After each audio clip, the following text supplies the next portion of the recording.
সবাইকে ওয়েলকাম করছি আমাদের নিয়মিত আয়োজন নারী উদ্যোক্তা সাফল্য অনুষ্ঠানে এবং সাথে আছি আমি হাসিনা আনসার নাহার। প্রিয় দর্শক, প্রতি পর্বেই আমাদের স্টুডিওতে একজন আমন্ত্রিত অতিথি থাকেন, তিনি একজন নারী উদ্যোক্তা। আজকে আমাদের স্টুডিওতে উপস্থিত আছেন তামান্না তাবাসসুম মুন। পুরো অনুষ্ঠান জুড়েই মুন আমাদের সাথে থাকবেন এবং মুন কিভাবে একজন সফল নারী উদ্যোক্তা হয়ে উঠলো সেই গল্পটাও আমরা তার কাছ থেকে শুনবো। চলুন দর্শক, আমরা চলে যাই মুনের কাছে। কেমন আছো? আলহামদুলিল্লাহ। আসসালামু আলাইকুম। ওয়ালাইকুম আসসালাম। ভালো আছো? আলহামদুলিল্লাহ। তোমাকে আপনি দেখতে ভালো আছেন? খুব মিষ্টি লাগছে। থ্যাংক হ্যাঁ, ইউ। আমি খুব ভালো আছি কারণ মুন আমাদের সাথে আছে। আপনাকে অনেক সুন্দর লাগছে। Thank you. তোমার উদ্যোগের নাম কি? আমার উদ্যোগের নাম হলো তামান্নাস কিচেন, যেটা আমি আমার নামকে হাইলাইট করার জন্য দিয়েছি, যেন মানুষ আমাকে চেনে এজন্য। বাহ, চমৎকার। তো উদ্যোক্তা হয়ে ওঠার সিদ্ধান্ত কেন নিলে? আসলে যখন আমি স্কুল লাইফে পড়ি তখন থেকে আমার কিছু করার স্বপ্ন ছিল। আমি যখন এসএসসি পরীক্ষা দেই, রেজাল্ট বের হলো, আমি নার্সিং ডিপ্লোমাতে ভর্তি হয়েছিলাম। মাঝামাঝি সময় আমার মা স্ট্রোক করে। আমি চতুর্থ সেমিস্টার পর্যন্ত নার্সিং পড়ছি, পরে বিয়ে হয়ে যায়, পরে আর পড়ালেখা সামনের দিকে নিয়ে যেতে পারিনি।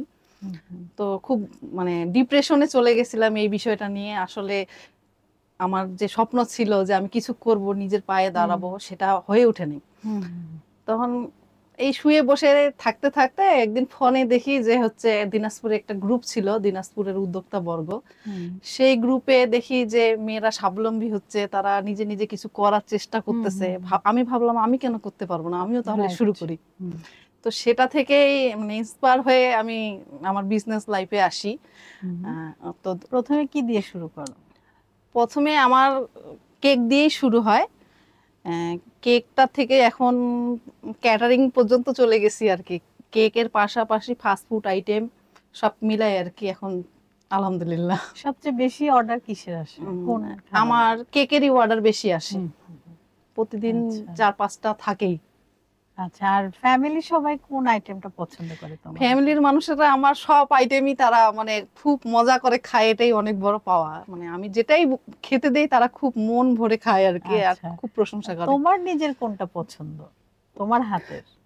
আমার হাতের আমি হচ্ছে কেকটা খুব বেশি একটা খাই না, মিষ্টি রসমালাই বানাই, সেটা খুব ভালো লাগে, সেটা খেতে ভালোবাসি। তাহলে দর্শক, হচ্ছে মুনের হাতের রসমালাই, রসগোল্লা আমাদের খেতে হবে। মুন, আমরা কবে দিনাজপুরে আসবো? আমাদের কালের সমাজ এবং 21সংবাদ.com এর দর্শকরা কবে আসবে তোমার? ইনশাআল্লাহ যখনই আসবে তখনই ওয়েলকাম। তাই না? জি। তাহলে দর্শক, আপনারা প্রস্তুত থাকেন, আমিও প্রস্তুত রয়েছি। আমরা খুব শীঘ্রই যাব দিনাজপুরে মুনের হাতের মিষ্টান্ন খেতে। আচ্ছা মুন, ব্যবসাটা শুরু কিভাবে ছিল? এটা তো তুমি উদ্যোক্তা হিসেবে দেখলে যে সবাই স্বাবলম্বী হচ্ছে, তখন তোমার ইচ্ছা হলো। এটা আসলে কত সালে?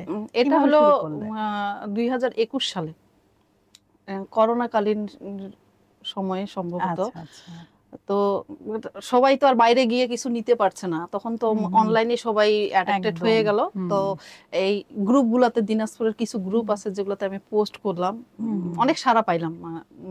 তারা বাসা থেকে অর্ডার দিচ্ছে ফোনে। আমি কষ্ট হয়েছে, ডেলিভারি বয় পাওয়া যাচ্ছিল না সে সময়। তো সে সময় আমরা নিজেরাই গিয়ে ডেলিভারি দিয়েছি আর কি। তো সেই সময়টা থেকেই আর কি বেশি আর কি বিজনেসটা আর কি রান হয়েছে।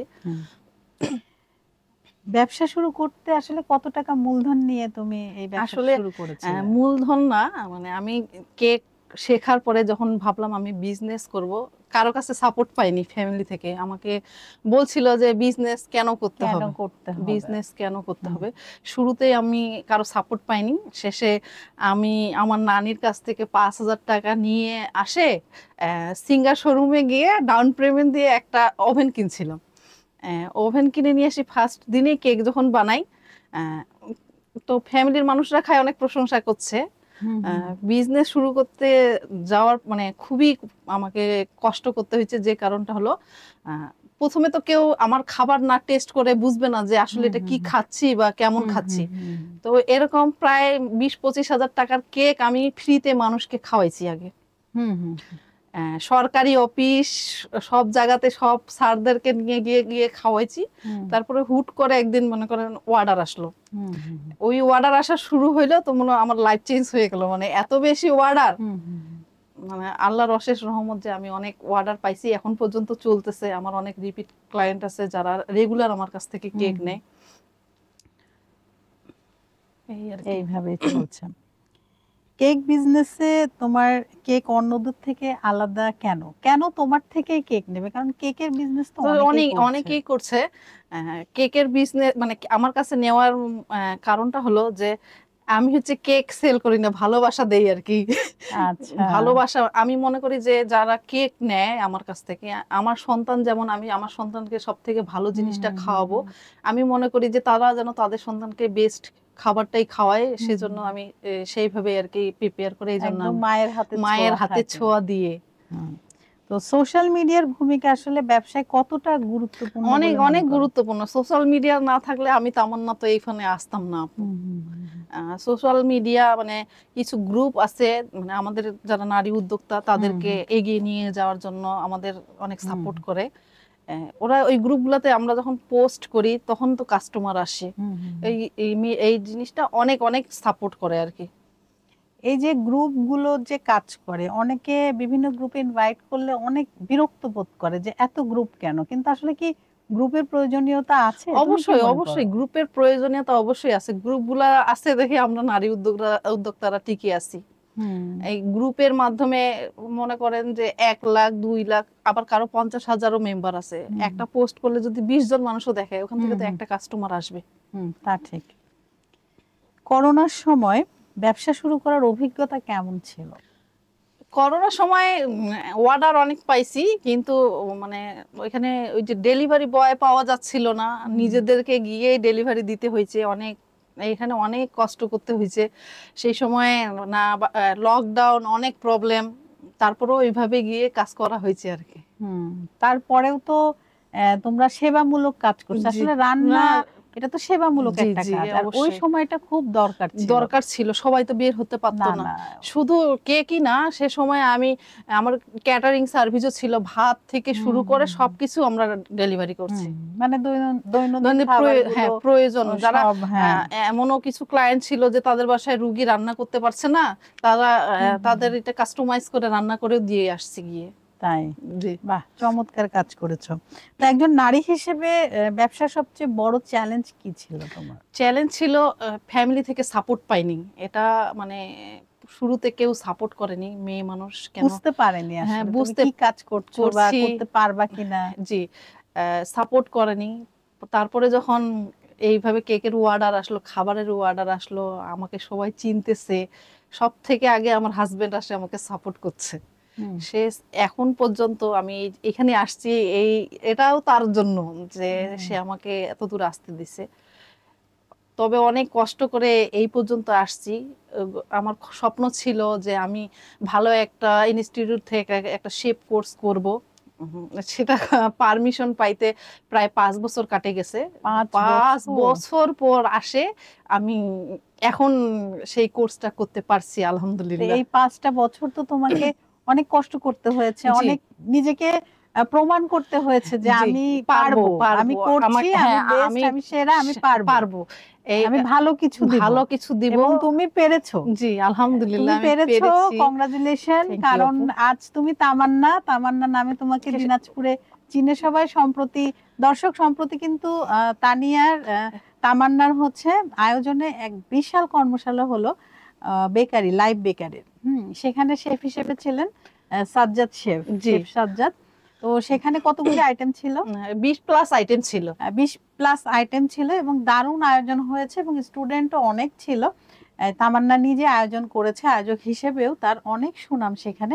আমি একটু জানতে চাচ্ছি এই জার্নিটা তোমার। এই জার্নিটা অনেক অনেক কষ্টের ছিল। আমার স্বপ্ন ছিল যে দিনাজপুরের মানুষের জন্য কিছু করব, এই জন্য এই উদ্যোগটা নেওয়া।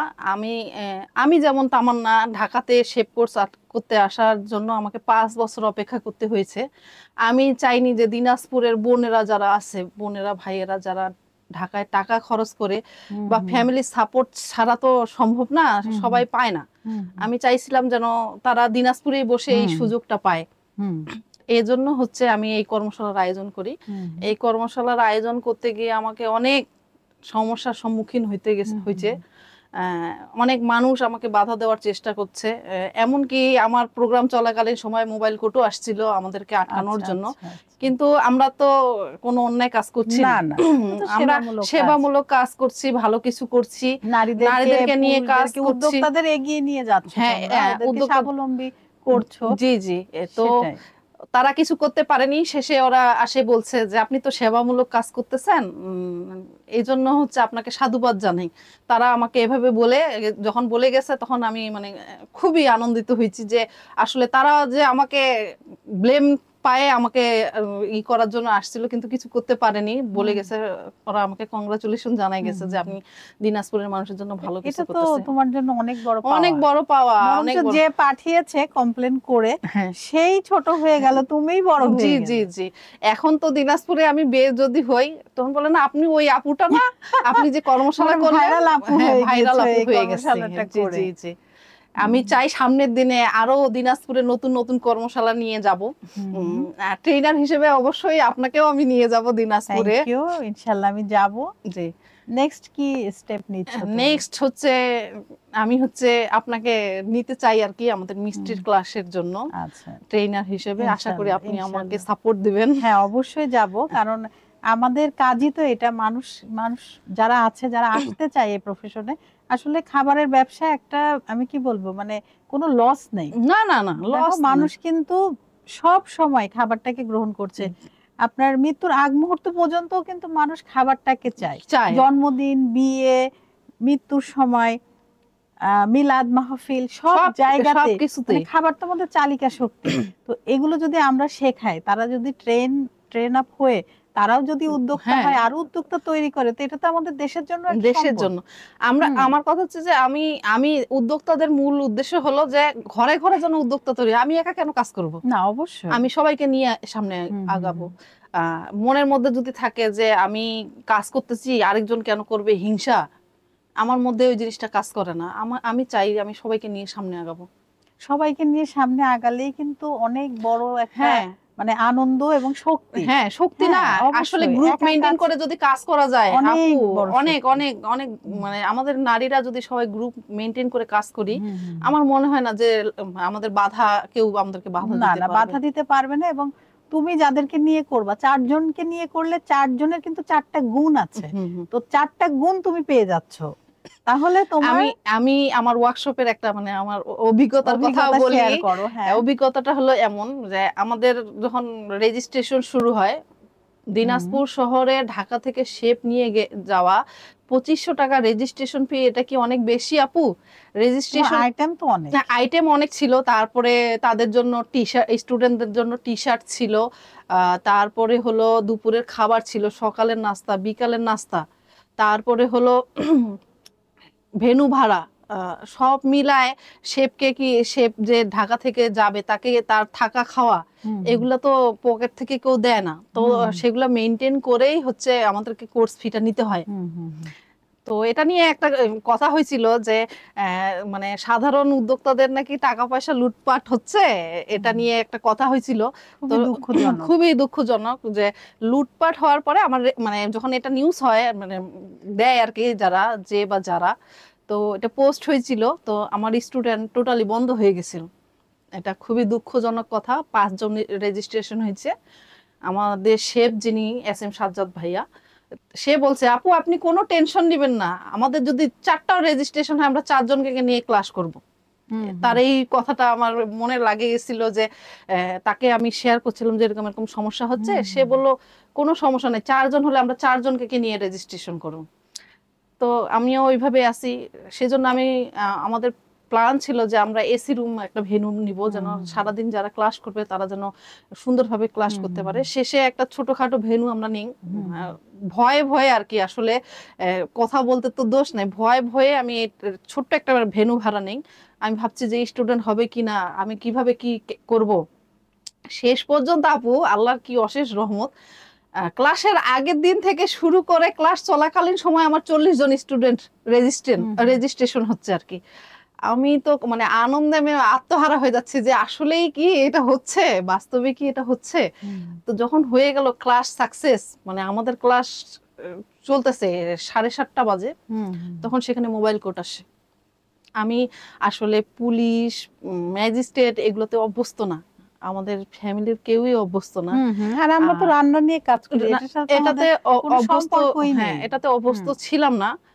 মানে আমার গা এখনো শিহরে উঠতেছে, মানে আমি এত বেশি ভয় পাইছি যে মানে আসলে আমরা কি অন্যায় কিছু করতেছি না চুরি ডাকাতি করছি যে এভাবে মোবাইল কিন্তু যারা চুরি ডাকাতি অন্যায় করছে তাদের কিন্তু এমন হচ্ছে না। এমন হচ্ছে না। আমি তো ভালো কাজ করছি, আমি তো দিনাজপুরের মানুষকে সামনের দিকে আগায় নিয়ে যাচ্ছি। তো এটা এটা তখন আমি মানে আমি সেখানে এত বেশি মানে কান্না করছি, আমার স্টুডেন্টরা বলছে আপু তুমি কেন কান্না করতেছো, তুমি তো আমাদের সবার উপকার করছো, ভালো একটা জিনিস আমাদেরকে উপহার দিচ্ছ, তুমি কেন ভয় পাচ্ছ? যে ভয় পাচ্ছে না আসলে, আমার ফ্যামিলির মানুষ কি বলবে, যে আমার বাবার বাড়ি হোক শ্বশুর বাড়ি হোক বলবে না যে কি একটা করলো, পুলিশ চলে আসছে, এটার মানে গিলটি মনের মধ্যে এত বেশি।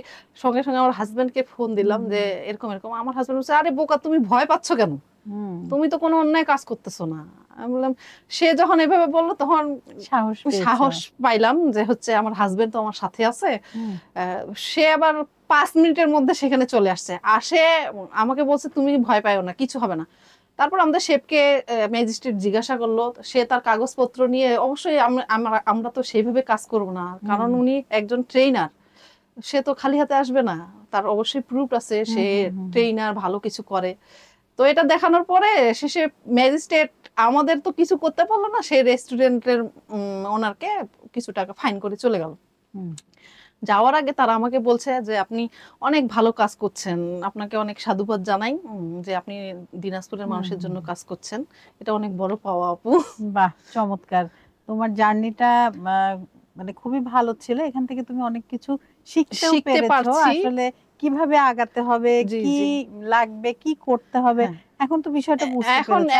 এখন আর কেউ আটকাইতে পারবে না। এটা হয়ে একদিক থেকে ভালো হয়েছে, তুমি অনেক কিছু জানতে পেরেছো, না হলে জানতে পারতাম। তোমার সাথে যারা ছিল তারাও কিন্তু শিখেছে।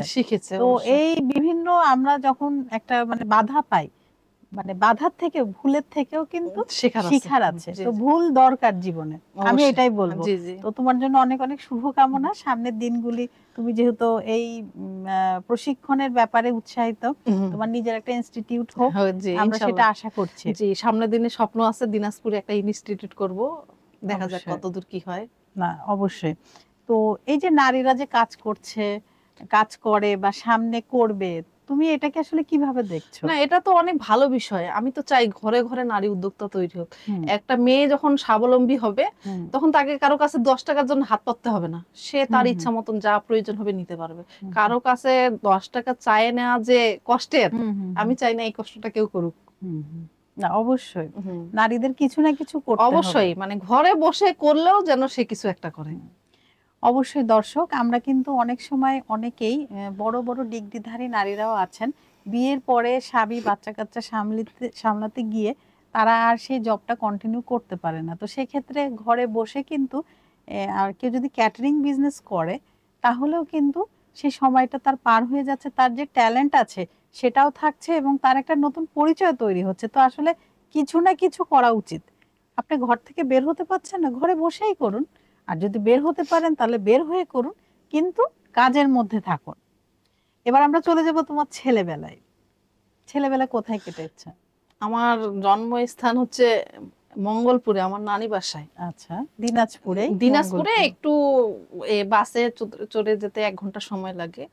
সেখানেই বেড়ে ওঠা, সেখানেই স্কুল জীবন সেখানেই।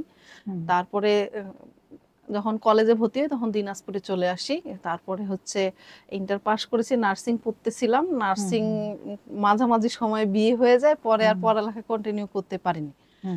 তারপরে এই যে বিজনেস জীবনে আসা, এখন বিজনেসই চলতেছে। এখন খুব হ্যাপি না? জি, একদম মানে মন খুলে, যেটাকে বলে মন খুলে চলতে পারি। আমার একটা ক্যাটারিং সার্ভিস আছে যেখানে প্রতিদিন 50+ মানুষের রান্না হয়। আমার মাধ্যমে 4জন হেল্পিং হ্যান্ড আছে, তাদের কর্মসংস্থান হচ্ছে, তারা কাজ করছে, তারা আমাকে অনেক দোয়া দেয় যে হুম, তার হুম, জন্য মানে আমার জন্য তারা এই কাজে যুক্ত হতে পেরেছে। হুম, হুম, হুম। এই ছোট ছোট পায়ে 5 বছরে এই পর্যন্ত এসে পৌঁছেছি। যাক, তোমার তাহলে এলাকায় অনেক জনপ্রিয়তাও আছে। হ্যাঁ আছে।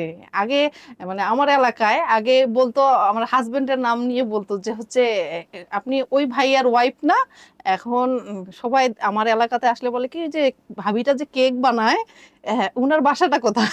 আচ্ছা, এটা এটা এখন আমার, বিষয়টা এমন হ্যাঁ হয়েছে। আমার হাজবেন্ড বলে এখন তো আমার এলাকায় তোমাকেই চিনে বেশি। হ্যাঁ, এটা অনেক বড় পাওয়া। এটা আসলে বড় হুম। পাওয়া। তো তোমার ছেলেবেলায় কোন মানে এমন কোন স্মৃতি আছে যেটা মনে পড়লে মনটা ভালো হয়ে যায়, আবারও ফিরে যেতে ইচ্ছা করে হ্যাঁ, ছেলেবেলায়? আমরা হচ্ছে আমার আমার নানি বাসায় আমরা হচ্ছে 5 জন, আমার তো ভাই বোন সবাই একসাথে। আমার নানি বাসা গ্রামে ছিল, হুম, তাদের মিল চাটাল ছিল। আমরা সেখানে ভাই বোনরা খুব মজা করি মাঝে মধ্যে। এখন মনে হয় যে ওই সময়টা যদি ফিরে পা, সবাই তখন বড় হয়ে গেছে, সবাই সবার জায়গাতে ব্যস্ত। হুম, হুম, হুম, তারপরেও মাঝে মধ্যে যখন ওদের সাথে দেখা হয় মনে হয় কি ওই ওই সময়টাতে ফিরে চলে যাই। হুম, হুম, এটাই আর কি মনে ওই জায়গাটাতে খুব মানে যাইতে ইচ্ছা করে। মানে ছোটবেলায় আমরা সাইকেল চালায় ঘুরে বেড়াইছি হুম, ভাই হুম, বোনেরা। তারপরে হচ্ছে আমার মামা ছিল, আমাকে সে মোটরসাইকেল চালা পর্যন্ত শিখাইছে। সে হুম, আমাকে খুব ভালোবাসতো, ছোট মামা। হুম, হুম। আহ, এই জিনিসগুলো খুব মিস খুব করি, মিস করো খুব না? মিস করি। আসলে ছেলেবেলায় মনে হয় যে ফিরে গেলে আর আসবো না। আসবো না। ওই জীবনটা হ্যাঁ, অনেক সুখ মানে খুবই মানে খুব আনন্দের মিস ছিল। করি এখন। এখন কোনো বাচ্চা চিন্তা ছিল কাচ্চা না, ভাবনা ভাবনা ছিল ছিল না, না, শুধু খেলাধুলা, খেলাধুলা। পড়ালেখা। কত সুন্দর ছিল। কিন্তু আমার মনে হয় কি প্রতিটা এজেই সৌন্দর্য আছে। ওই আছে আছে। ছেলেবেলার সৌন্দর্যটা রা- মাঝে তুমি একটু বড় হলে সেটা একরকম হ্যাঁ, সৌন্দর্য। এখন তুমি একজন মা, আমি একজন কারোর মা। ওয়াইফ, এটার সৌন্দর্যও কিন্তু সৌন্দর্য, একরকম। মা মা আমার হওয়ার মধ্যে তো একটা শান্তি। মানে অবশ্যই আমার আমার একটা ছেলে, তার সামনের মাসে 8 বছর হবে। মা হওয়া মানে তুমি পরিপূর্ণ হয়ে পরিপূর্ণ গেলে। হয়ে গেছি। আহ, আমি মনে করি আমার যে স্বপ্নগুলো পূরণ করতে পারিনি, আমার ছেলেকে দিয়ে সেই স্বপ্নগুলো পূরণ হ্যাঁ, করা। আমরা কিন্তু মায়েরা এটাই চিন্তা জি করি। জি। হুম, আমার ছেলে মানে আমি চাই যেন ভালো মানুষ হয়। আমার চাই না টাকা পয়সা অনেক বেশি চাই না, আমি চাই সে যেন একজন ভালো মানুষ হয়। ভালো মানুষ হওয়াটা অনেক বড় বড়, একটা ব্যাপার। আমার হাজবেন্ড অনেক ভালো মনের মানুষ। আমি মনে করি আমি অনেক ভালো মনের মানুষ। আমি তো কারোর সাথে, তোমাদের মতোই যেন হ্যাঁ হয়। আমার হাজবেন্ডের মধ্যেও আমি কখনো হিংসা বিদ্বেষ দেখিনি। আমি আমার মাঝেও দেখি না যে আমি কাউকে নিয়ে হিংসা করতেছি বা এরকম কিছু। হুম, হুম। আমি চাই আর কি আমার ছেলে যেন তার বাবার মতো হয়। আচ্ছা, তার বাবা মানে অনেক অনেক অনেক ভালো মানুষ। মানে অনেক সময় হয় না, আমরা যারা মেয়েরা আছি আমরা কিন্তু আমাদের বাবাকে মানে হিরো মনে করি। হিরো মনে করি, যার যার বাবা তার তার তার তার কাছে কাছে হিরো, হিরো, এবং ভাবে যে আমার জীবন সঙ্গীও যেন আমার বাবার বাবার মতো মতো হয়, হয়। আমাকে যেন টেক কেয়ার করে আগলে রাখে। জি। হ্যাঁ, তো মেয়েদের এটাই যে হাজবেন্ড হবে বাবার মতো, বাহ, আর ছেলেরা কি মনে করে যে আমার ওয়াইফ হবে আমার মায়ের মায়ের মতো, মতো। মায়ের মমতা দিয়ে, মায়ের ভালোবাসা যেমন থাকে নির্ভুল নির্ভেজাল, হ্যাঁ এইভাবে যেন আমার ওয়াইফ হয়। তো আসলে আমরা প্রত্যেকেই বিভিন্নভাবে চিন্তা করি। চিন্তা করি। সেটাই তো। তোমার ভবিষ্যৎ পরিকল্পনা কি? ভবিষ্যৎ পরিকল্পনা আপু, দিনাজপুরে আমি হচ্ছে সবাইকে নিয়ে একসাথে কাজ করতে চাই, এটা তো আগেই বলছি। হুম, হুম, দিনাজপুরে আমি একটা কুকিং ইনস্টিটিউট খুলবো, এটা আমার হুম, খুবই খুবই ইচ্ছা। হুম, হুম, আর পাশাপাশি ছোট হলেও একটা কফি শপ আমি দেব, হুম, হুম। এটা আমার খুব কফি ইচ্ছা। শপ, হ্যাঁ, বাহ এটা দারুণ। আমার খুবই ইচ্ছা। আমাদেরকে ইনভাইট করবো তো? ইনভাইট মানে এটা তো তোমাদের জন্যই বানাবো। তাই? আচ্ছা, দর্শক আমাদের জন্যই বলে বানাবে। তানিয়া আমাদেরকে কথা দিয়ে গেল, তামান্না আমাদেরকে কথা দিয়ে গেল। হুম। তো অবশ্যই আমরা যাব, আমরা উদ্বোধনের সময় থাকবো। হ্যাঁ অবশ্যই। তোমার এটা আমাদের তোমাদের এই নিউজ চ্যানেল আমার প্রচার করবে। আমার উদ্বোধনের সময় তোমরা গেলে আমি তো ধন্য হয়ে যাবো। অবশ্যই আমাদের নিউজ চ্যানেলও যাবে। হ্যাঁ। হ্যাঁ, প্রচার করবে। জি জি। অবশ্যই ভালো কাজের সাথে আমরা এবং আমাদের এই চ্যানেল সবসময় আছে। জি জি। তুমি যদি এই তামান্না না হতে তাহলে কি হতে? আমি একজন ভালো সেবিকা হতাম। আচ্ছা। হ্যাঁ, আমি নার্সিং নিয়ে পড়তাম। মানে আমার তো মূল উদ্দেশ্যই ছিল সেবামূলক কাজ করা। তো হ্যাঁ, সেখানে অসুস্থ রোগীদের সেবা করতে পারলাম না হ্যাঁ, যদিও, মানুষের সেবা তো করছি। হ্যাঁ, তুমি তো অবশ্যই, উম, খাবার তো একটা সেবামূলক একটা সেবামূলক কাজ। কাজ। আর এবং দেখো তুমি শুধু নিজেই নিজের কর্মসংস্থান করোনি, না, সাথে আরো অনেকজনের কর্মসংস্থান করছো। যেমন তোমার হেল্পিং হ্যান্ডের করছো, তেমন কিন্তু ডেলিভারি ম্যান যে আছে তারও তার হচ্ছে কর্মসংস্থান আমি হচ্ছে। কিন্তু ট্রেইনারও, আমি কেক বানার শেখাই আর কি। আচ্ছা, হ্যাঁ, আচ্ছা, তুমি প্রশিক্ষক। আমি আচ্ছা। প্রশিক্ষক। আমার প্রায় 30+ স্টুডেন্টকে আমি হুম, ক্লাস করাইছি। তার মধ্যে 5 জন হইলেও উদ্যোক্তা তৈরি হয়েছে, তারা স্বাবলম্বী, তারা নিজে নিজে হুম, বিজনেস হুম। করছে। এটা তো আমার অনেক বড় এটা তো পাওয়া। অনেক বড় পাওয়া যে তুমি নিজেও যেমন স্বাবলম্বী হয়েছো, ওদেরকে একটা প্ল্যাটফর্মে এসে স্বাবলম্বী করে তারাও এখন উদ্যোক্তা তৈরি করছে। উদ্যোক্তা এটা তৈরি আসলে করছে। প্রাউডের একটা বিষয়। বিষয় অনেক অনেক বড় পাওয়া। আসলে আমি তো এটা কখনো কল্পনাই করিনি যে আমি এত দূর পর্যন্ত আসতে পারবো। তো তুমি যদি বিশেষ কাউকে কিছু বলতে চাও আমাদের এই প্ল্যাটফর্মের মাধ্যমে তাকে বলতে পারো। আমি চাই যে হচ্ছে নারীরা যেন ঘরে বসে না থাকে, সবাই একটু হলেও শুরু যেন করে। শুরুটা করলেই শেষ অবধি পৌঁছাতে পারবে, কিন্তু শুরু করতে হবে। শুরু নিজের ঘরে থেকেই করতে হবে, বাইরে গিয়ে না করুক, ঘরে বসে করুক। যে তার প্রতিভা আছে, সে সেলাই করছে, সে সেলাই দিয়ে সামনের দিকে এগোতে পারে। মানে যে যার যেটা পারদর্শী সেটা নিয়ে আরেকটু নিজেকে ইমপ্রুভ করে তারপরে সে নিয়ে কাজে কাজ লাগুক। করুক। এটাই, এতটুকুই চাওয়া আর কি, যে উদ্যোক্তা যেন ঘরে ঘরে তৈরি হয়, সবাই যেন স্বাবলম্বী হয়। হ্যাঁ অবশ্যই। আর এই যে বিভিন্ন গ্রুপগুলো যে আছে, অনেক সময় দেখা যায় একটা গ্রুপে কেউ গেল, সেই গ্রুপের সদস্য হলো, সে অন্য গ্রুপে যেতে পারবে না। এই বিষয়ে যদি একটু বলতে। না আসলে তুমি কিভাবে দেখছো? না, এটা ঠিক না। গ্রুপ আমরা যেহেতু উদ্যোক্তাদেরকে নিয়ে কাজ করতেছি, আমাদের মনোভাব যেহেতু হচ্ছে আমরা উদ্যোক্তা, আমাদের প্ল্যাটফর্মে আসে তারা উদ্যোক্তা মানে কিন্তু স্বাধীন। স্বাধীন। আমি এই জিনিসটা আসলে খুব বেশি মানুষের মধ্যে ভরে গেছে, যে এই গ্রুপে পোস্ট করলে ওই গ্রুপে করা যাবে না। দেখা যাচ্ছে এই গ্রুপে আমার একটু সম্পর্ক বেশি ভালো দেখে আরেক গ্রুপের মানুষ আমাকে হচ্ছে অ্যালাউ করতেছে না, যে কেন ওই গ্রুপের সাথে অ্যাপ্রুভ করছে না। দেখা যাচ্ছে এই জিনিসগুলা খুবই খারাপ। আমার কথা হচ্ছে আমরা তো সবাই মিলে কাজ করতে আসছি, তাহলে এখানে হিংসা বিদ্বেষ কিসের জন্য? আমি যে গ্রুপে, মানে আমার বিজনেস লাইফ যে গ্রুপ থেকে শুরু, দিনাজপুরের উদ্যোক্তা বর্গ, আমি অ্যাডমিনকে অনেক সম্মান করি। তারপরে সেই মানে মডারেটর যারা আছে তারা আমাকে অনেক অনেক সাপোর্ট করে। সেই গ্রুপের অ্যাডমিন সম্পদ দাস মৌ আপু, সে আমাকে শুরু থেকে অনেক সাপোর্ট করছে। তার জন্যই মানে আমার বিজনেস লাইফে আসা। আমি তাকে আমার আইডল মনে করি, যে হচ্ছে সে আমাকে অনেক সাপোর্ট করছে। আমি যখন কেক সেল করি, সে বলে তুমি ট্রেনার হচ্ছ না কেন, তুমি এত সুন্দর কেক বানাও। সে তোমাকে ডে বাই ডে উৎসাহ দিচ্ছে। তারপর হচ্ছে সেই গ্রুপের মডারেটর আছে এলিন আপু, সে বলে আরে তুই পারবি, অবশ্যই পারবি, তুই ছোট বোন হইস না আমার, তুই কেন পারবি না। কত উৎসাহ দিচ্ছে। মানে তোমার শক্তির উৎস কিন্তু মানে উনাদের জন্য আমার বিজনেস লাইফে আসা। এটা আমি তো কখনো, যে অতীত ভুলে যায় সে কিন্তু কখনো সামনে মানে যাইতে পারবে না। আমি আমার গোড়াকে সবসময় মনে রাখি, যে তার জন্য আমি আমার লাইফে কিছু করতে পারছি, তো তাদেরকে তো আমি ভুলতে পারবো না। না তা তো অবশ্যই। তো ওনারা আমাকে সব বিষয়ে সাপোর্ট করছে। দিনাজপুরে কোনো গ্রুপ থেকে এই ধরনের সাপোর্ট আমি পাইনি, কিন্তু তাদের গ্রুপ থেকে আমি অনেক অনেক অনেক সাপোর্ট পাইছি। আচ্ছা, আমরা কিন্তু কথা বলতে বলতে একদম অনুষ্ঠানের শেষ দিকে চলে এসেছি। তোমার কেমন লাগলো নারী উদ্যোক্তা সাফল্য অনুষ্ঠানে? মানে এটা তো আমার ভাগ্য যে আমি এখানে আসে আমার মনের ভাব প্রকাশ করতে পারছি। এটা তো আমার জন্য অনেক বড় পাওয়া আপু।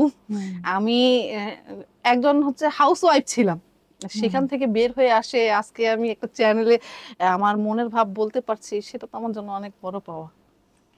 অনেক ধন্যবাদ, তুমি তোমার ব্যস্ত সময় থেকে সময় বের করে আমাদের স্টুডিওতে এসেছো। আবারও নতুন কোনো আয়োজনে তোমার সাথে দেখা। থ্যাংক ইউ, ভালো থাকবে। আসসালামু আলাইকুম। ওয়ালাইকুম আসসালাম। দর্শক, আপনারা যারা এতক্ষণ আমাদের সাথে ছিলেন, আপনাদের সবাইকে অসংখ্য ধন্যবাদ। আপনারা চাইলেই কিন্তু আমাদের এই প্রোগ্রামে অ্যাটেন্ড করতে পারেন। সেক্ষেত্রে আপনার নাম, আপনার ডেজিগনেশন আমাদের ইনবক্সে দিতে পারেন, অথবা আমাদের ইমেল অ্যাড্রেস আছে সেখানেও কিন্তু ইমেল করতে পারেন, অথবা আমাদের এই পোস্টের কমেন্ট বক্সে এসে আপনি জানাতে পারেন। আমাদের অফিস থেকে আপনার সাথে যোগাযোগ করবে। আবারও নতুন কোনো অতিথিকে নিয়ে আপনাদের সবার মাঝে আমি হাসিনা আনসার নাহার উপস্থিত হব। ততক্ষণ পর্যন্ত আপনারা সবাই ভালো থাকুন, সুস্থ থাকুন এবং আমাদের সাথে থাকুন। আল্লাহ হাফেজ।